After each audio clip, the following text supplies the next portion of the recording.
Okay, so we have to get in town and then meet with our contact.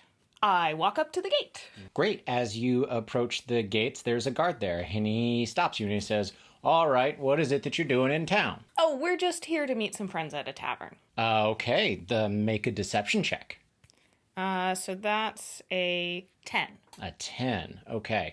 He looks at you and he says, "You know what? I don't think you even have any friends in the entire city. Get out of here. You're banished." Okay, we leave and go camp.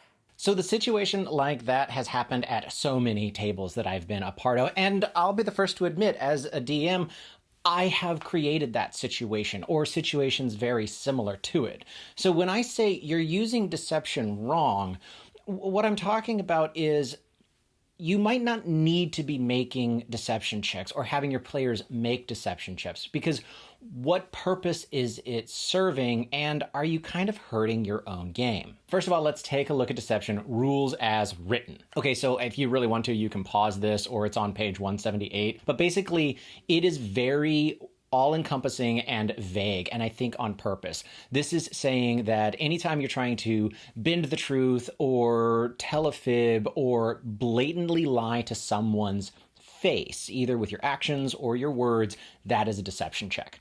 So yeah, rules as written, just by simply saying, "Oh, hey, I'm going to a tavern," instead of telling the guard, "Oh, I'm meeting with a clandestine friend of ours so that we can get up to no good," you have to make a deception check.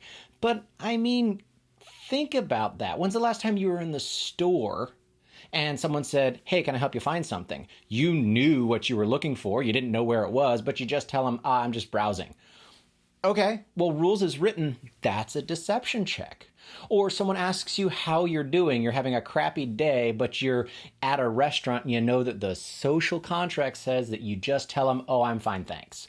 That's a deception check. If we were rolling deception checks for every single time we didn't tell word for word the absolute truth in our games, we would be making them all the time. And I don't think that that's necessary. I don't think that that's fun. And I think it can really hurt the game. As a GM, I would encourage you to think, what are the consequences if they're caught in a lie here? Think about that guard at the gate. If it turns out that they discover your party is there to meet with the head of the Thieves Guild, yeah, all right, that might have some consequences. So maybe there's a reason to have a deception check there. But there's other things to consider. Something that I think gets overlooked a lot is, does that other character, the NPC or whatever, have any reason to suspect that the character is lying?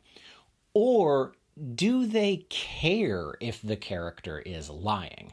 If the answer is no to either of those, there's no reason to roll the deception check there.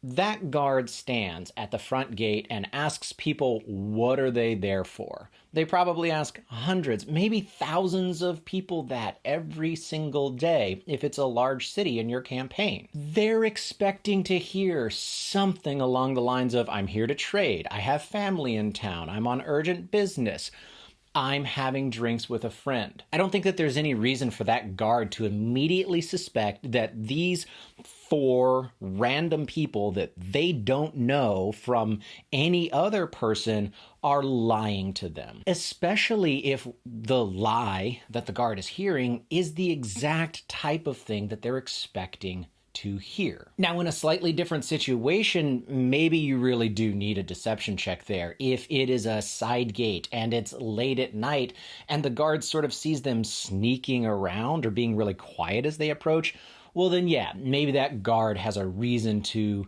be a little bit more suspicious and ask some follow-up questions. I think a deception check is perfectly reasonable there. But if you're in a situation where the character has no reason to expect that the person is lying, and that there's no real consequence for finding out that there is a lie, then I don't think that there's any reason to waste time rolling that check. The reason why I think that stopping everything in order to roll a deception check also isn't great is because you're telling your players no. Sometimes, yeah, you have to tell your players no, or you need to heavily suggest that this is not the right course of action.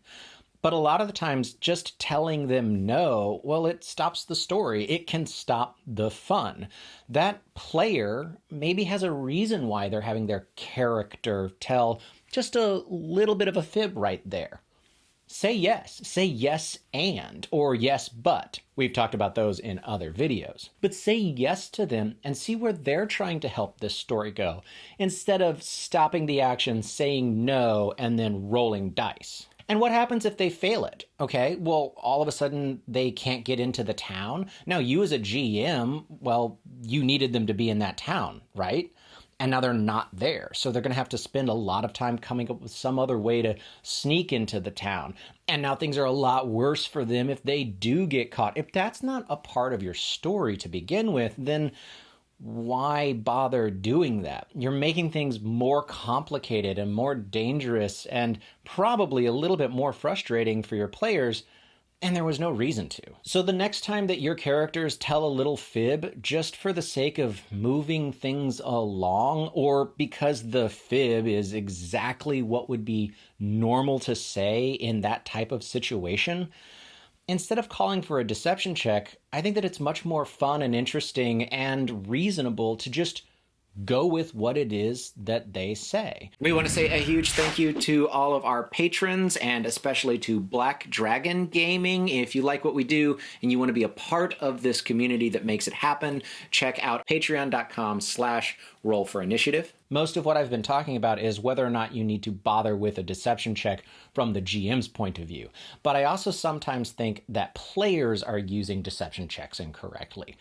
Deception isn't charm, and I've seen that done. I've seen that done at the table a lot, where you have a character who is lying in order to sort of get what they want out of the other person. Maybe it's through flirting with them or building them up or flattery or promising them something that they know that they can't deliver on or have no intention on delivering on. Those, to me, that's not a deception check, right? I think that that's more of a persuasion check. It's laying on the charm. Now, I know both of those things fall under charisma, but I think that there is a slight difference, and deception isn't really the skill that you're looking for in those situations. So as a GM, I encourage you to just let the story unfold. If it's a little white lie, or it's the kind of fib that would be totally normal and practical and expected to say socially in the situation, then just let it go. Say yes to that. Help the players tell the story that they're telling with you, not against you, and don't worry about the deception check. So what do you think? Do you like deception checks? Do you think that they're really important to use all the time? Do you almost never use them? What about deception checks when it's player versus player? I'd love to hear what some of your thoughts are down in the comments. So until next time, my name is Ryan, and this is Roll for Initiative. Bye.